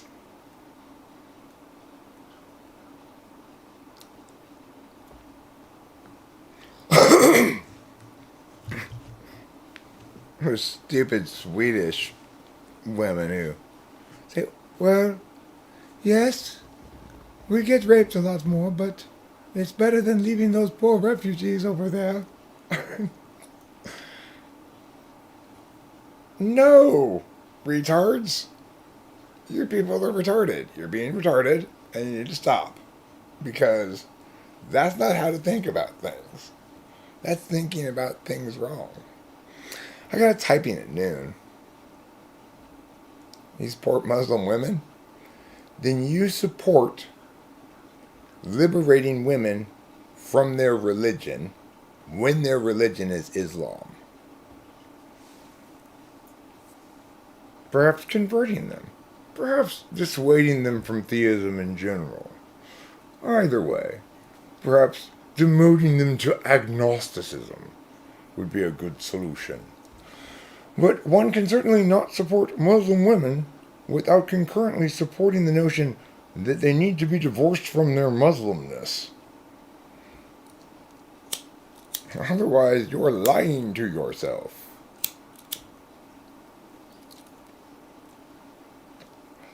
I mean, I can support a Muslim person who happens to be a woman. I have no problem typing Muslim women. I typed plenty of them. They're always private as hell. You know, it's like no way in hell will it publish. And I have no problem with any Muslim individual that I ever speak to, right? But if you want to talk about it as an issue or a social thing, you cannot both be a feminist or even just a basic Western racist and concurrently think Islam is okay as it's practiced in the so-called moderate Muslim countries, okay? I'm not saying extreme Islam is not good. That's not, obviously. I'm saying the norm is extreme. If you don't think so, look at Egypt, where something like 90% of the population polled was strongly in favor of the United States deporting a filmmaker to be put to death for doing what I was just doing, making fun of Islam. To be put to death for that. 90% of the population said yes, that should happen. That's called pre-enlightenment thinking. That's called barbarism. It needs to be snuffed out, not encouraged. Right?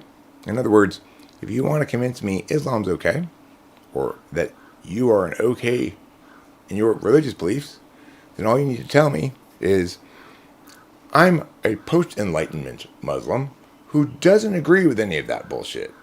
I think it's fine if you draw pictures of Muhammad and make fun of him. I think it's funny, even. I don't think women should have to be treated differently than men.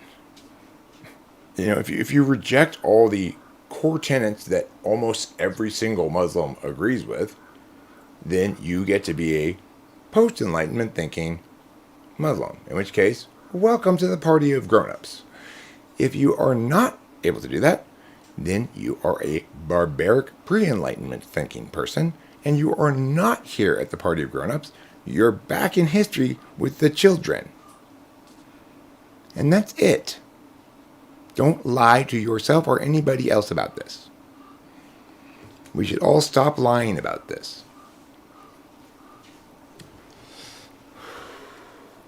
I call myself a feminist every day. Hi, darling Rachel. No, Jack Torrance. No. See, that kind of bullshit is stupid. That kind of bullshit is where you cross the line from being accurate to being hateful. And the reason is because to say that the most true form of Islam is the kind that's expressing as the majority right now, which is say even in moderate countries they affirm crazy nonsense,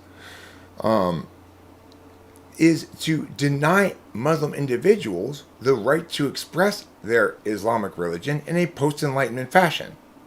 So, no, you will not turn people into things that are subject to group labels like that.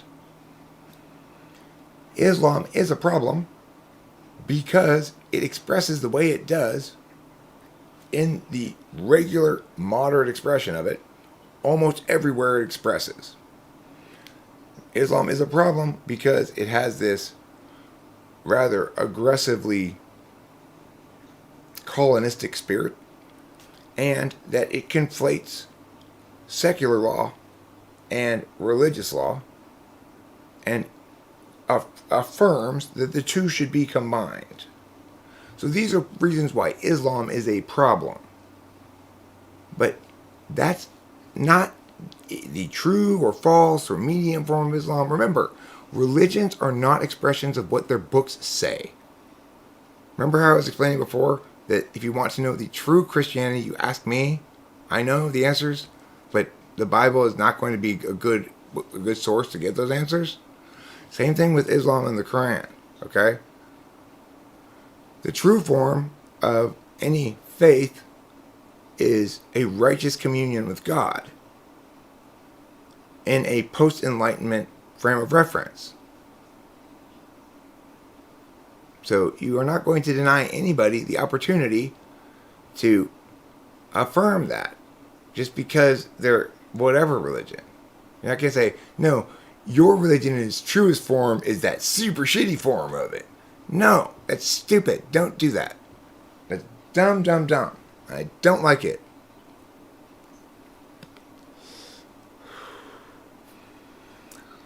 I'm not saying you can get rid of Islam. I'm not advocating that we should get rid of it or anything like that.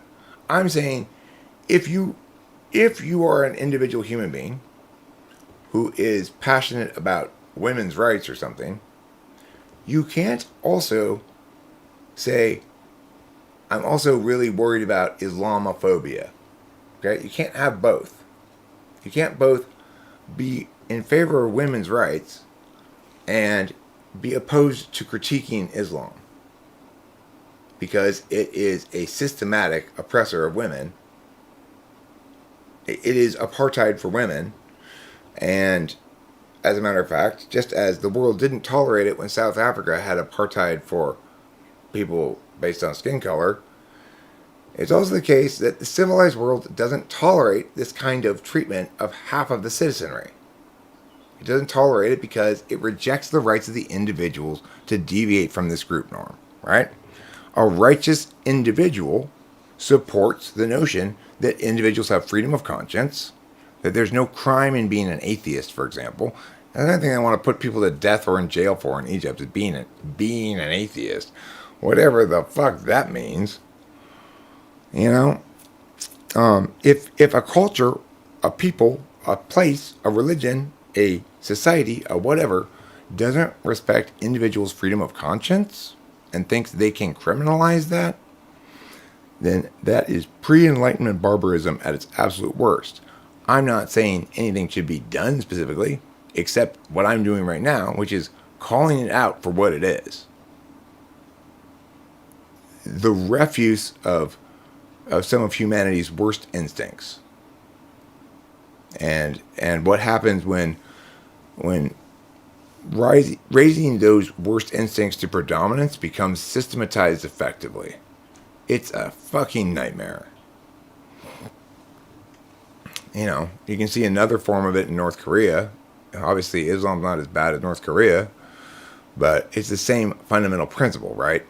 That we're going to subjugate the individual to the group through a bunch of required behaviors and norms, and fundamentally reject the individual's right to conscience. You may not deviate from the group in your beliefs and your thoughts and your feelings about these huge areas of things. We're going to use the word sacred to create a personal boundary around shit that's none of my business, right? So it's like, you don't get to have a personal boundary about what's sacred for me. So if Islam's going to tell me I can't make fun of their prophet because their prophet's sacred, I'm going to say, that's a you problem, not a me problem. Your prophet's not sacred to me.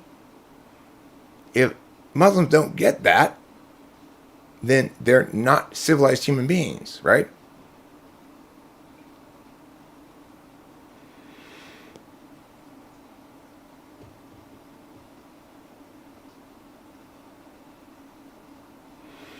The point is, I'm not condemning any individual who happens to be Muslim.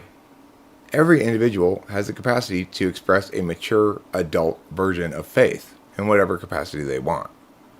I am not going to assume that because Mia is Muslim that I should think anything about him until I talk to him, right? What I'm saying is we do have empirical evidence about how Islam manifests in moderate Islamic countries in the contemporary world. And it's pretty clear cut, you know. And we spend a lot of time lying about it for reasons I don't quite understand, and trying to appease where absolutely no appeasement should ever be offered. You know, as to whether or not it's okay for those people to draw those cartoons and publish that thing, or whether it was okay for them to be killed for that, there should be zero ever appeasement. Every time anything like that happens, everybody should flood the world with images of Muhammad eating poo, you know? It's the only acceptable response to that kind of attempt to control people's free expression. And at the root of it, all individual rights exist and are sustained in practice because of free expression.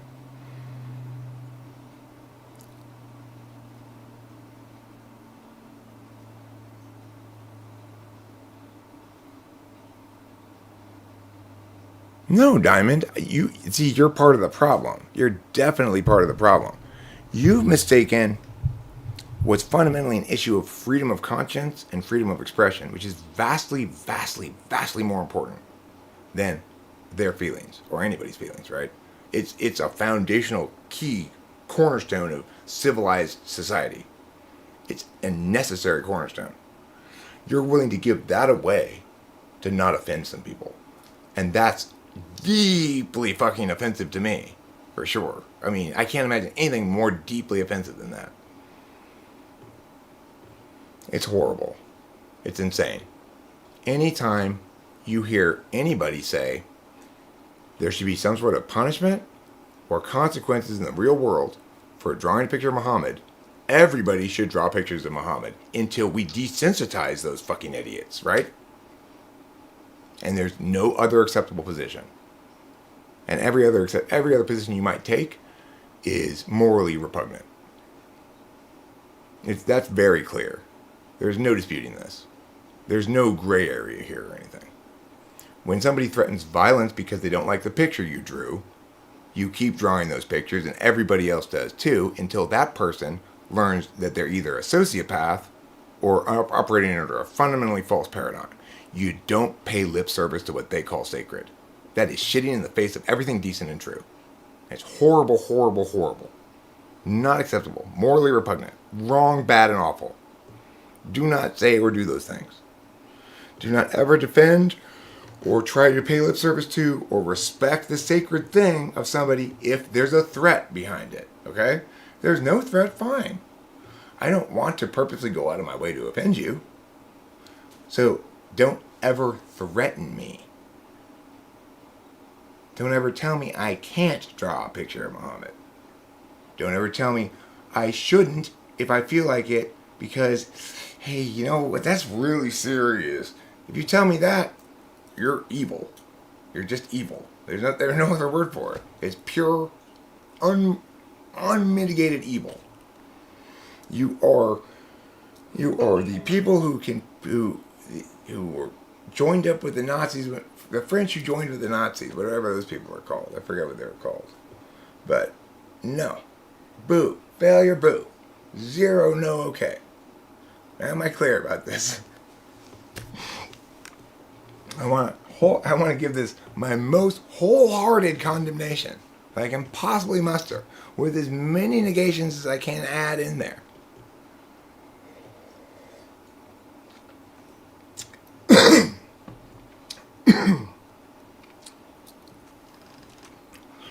You know, there's this thing called the chilling effect, right? So, there's a reason why you don't need standing to bring a constitutional case against a law that violates your free speech. The reason is because your rights have been violated the moment you chose not to say it because that law was there. So you don't have to run afoul of the law to have standing to challenge it, because you've already run afoul of the law when you had to think about it when making a decision about whether to say something. So the same thing applies to Islam here. We, as a world, need to fundamentally reject things that would try to instill a chilling effect via threats of violence when the thing they're trying to chill is free expression. We need to categorically reject that in all instances, and when somebody even murmurs hints of it, we need to do everything in our power to say exactly what they don't want said. Okay? And remember, there's zero gray area here. This is 100% yes. Nothing else can be acceptable. So, it's like, rarely am I able to provide you with such absolute clarity about something important. This is one of those instances. Don't ever try to coddle people who are threatening you. Don't ever try to coddle people who are threatening you. Don't ever try to respect your way around their threats, their illegitimate threats. You can't do it because they're fundamentally disrespecting you first. And you can't pretend that's not happening and act in some other way except to cause the negative impact of maximizing that bad behavior. You're just reinforcing their bad behavior. I say that to everybody who ever has any thought of saying, no, but at least try to respect what's sacred to them. Oh, you get over here and let me shove my foot up your ass right now, whoever you are. Absolutely not. Not okay. You are un-American and evil.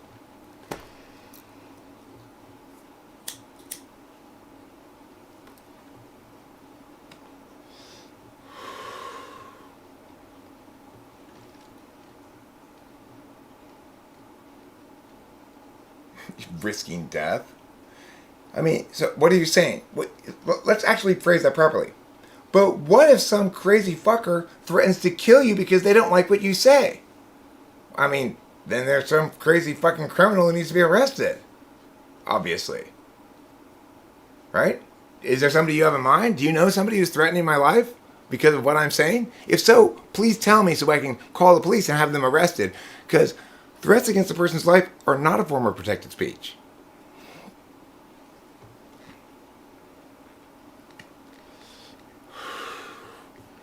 I'm not trying to trigger anybody. And the reason I shouldn't trigger anybody is because everything I'm saying is 100% fucking true, just, and fine, and just, and good, and true. And special, and righteous. So, if you have a problem with it, then you have a problem with your own fucking wrongness and need to deal with that.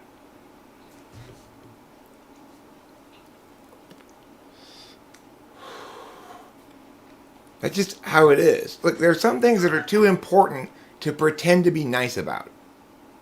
There are some things in life. This is a hugely important message.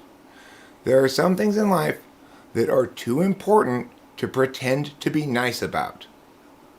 The pretending to be nice gets you walking off a plane. There will be peace in our time. Hitler can have Poland. I'm sure he'll honor this agreement. Okay? There are plenty of times in life when things are too important to be nice about them. And if you're not outraged and furious and appalled, then you've become desensitized to something that you should never become desensitized to. Now, granted, Very few things meet that criteria. Freedom of conscience, freedom of expression, definitely meets that criteria. It's the cornerstone of a civilized society.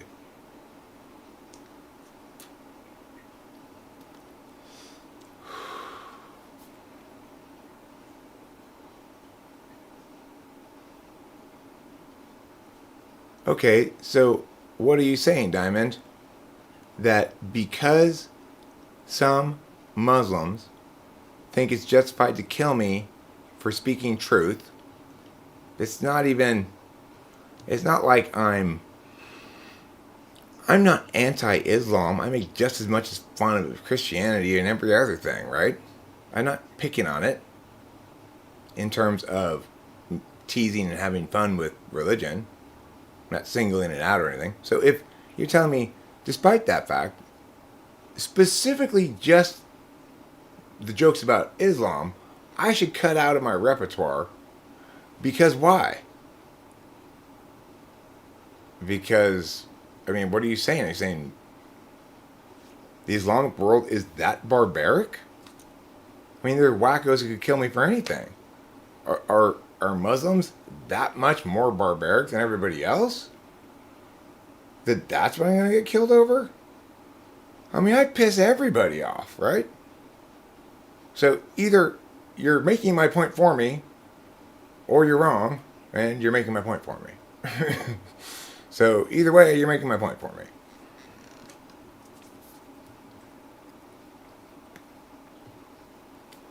So what? I mean, you want to just bend over? Oh, oh, they're barbarians. I thought I was going to go to the market. My bad. Let me bend over so you can fuck me in the ass real quick. I didn't know you were so barbaric.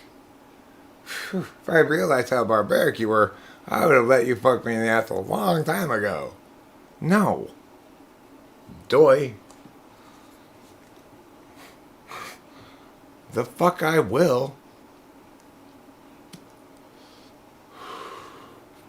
You know what I'm saying? I mean, you insulted my sacred shit and you dealt with the consequences. What were the consequences, Diamond? What were the appropriate consequences of a sane human being? Me yelling at you and telling you how wrong you are and how evil you are and stuff. Those are the consequences of your shitting on my sacred cow. Because that's what you get to do when someone shits on your sacred cow. You don't get to kill them. Sorry. And I'm not going to live in a world in which I consider that possibility when deciding whether to say things.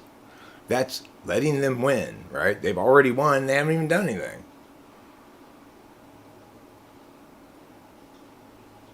I mean, I have no problem with Islamic people. This is the thing I continue to stress. I type plenty of Muslims.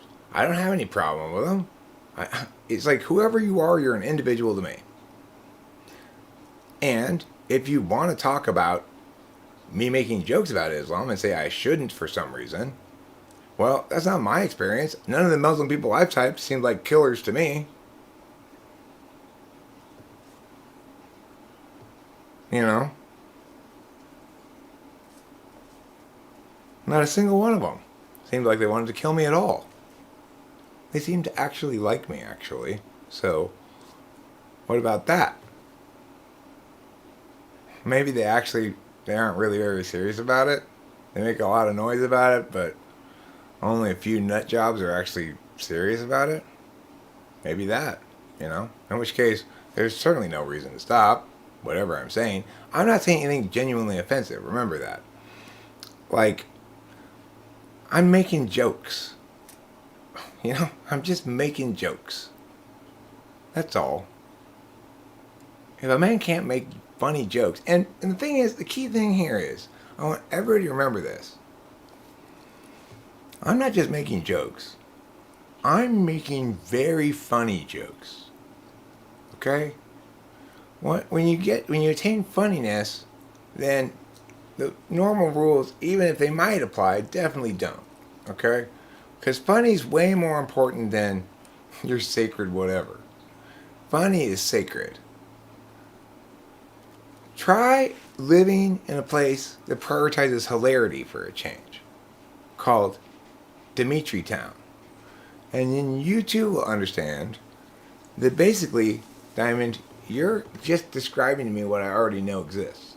A systemic, worldwide failure to frame things in terms of their hilarity. And, if the Islamic world would listen to my jokes, they listen to them with an open mind, they too would find them hilarious. And their laughter would fill the heavens, and Allah would be pleased. And he'd say, you know what? Fuck it. You guys each get 500 virgins no matter why you die. Doesn't even matter. That's what would happen if they got to hear my hilarious jokes with an open heart and an open mind. Their laughter would tickle the light bone of Allah himself. Muhammad would be smiling ear to ear. He's got one wife right here, grabbing the titties of another wife. Got a third wife bent over, lined up in front. It's amazing. He's so happy to hear all of his Islamic followers laughing at Eric's hilarious jokes. Because why? Because Muhammad and Allah aren't bad people. They don't want you to be assholes. They want you to laugh at my hilarious jokes.